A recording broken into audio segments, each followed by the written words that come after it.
ยืนให้มันเห็นคนพร้อม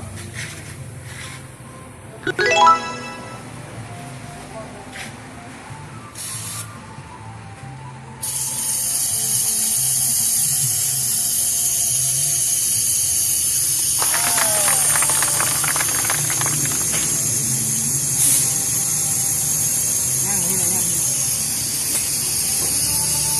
ถ่ายก่อนเลย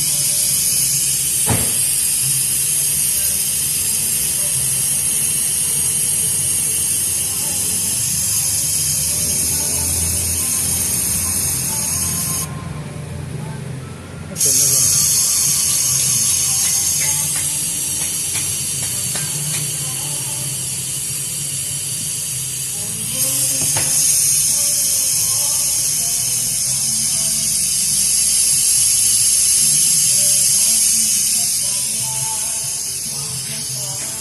กล้าที่ว่าเราดูโต๊ะแอร์สิ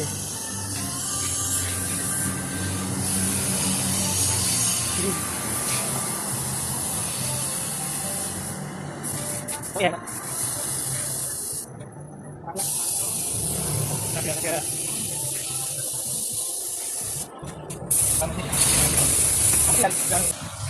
รับปุ๊บรับเร็วปุ๊บ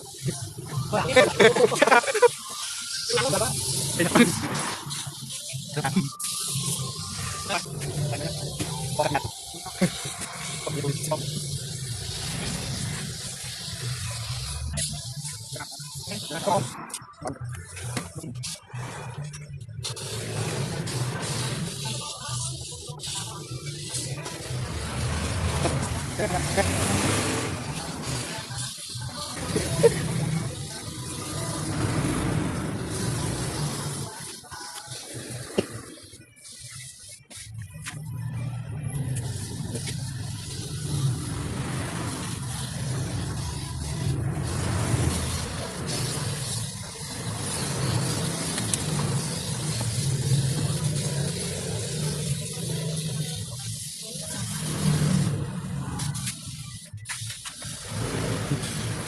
โอเค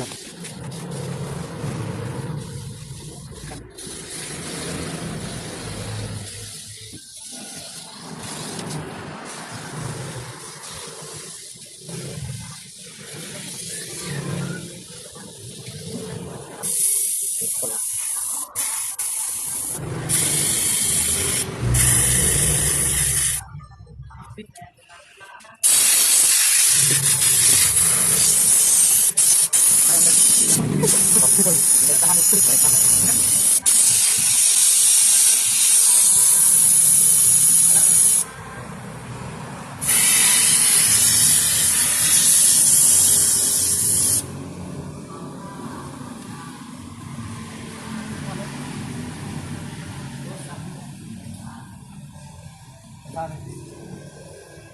มาได้ละพอดเลยแล้ว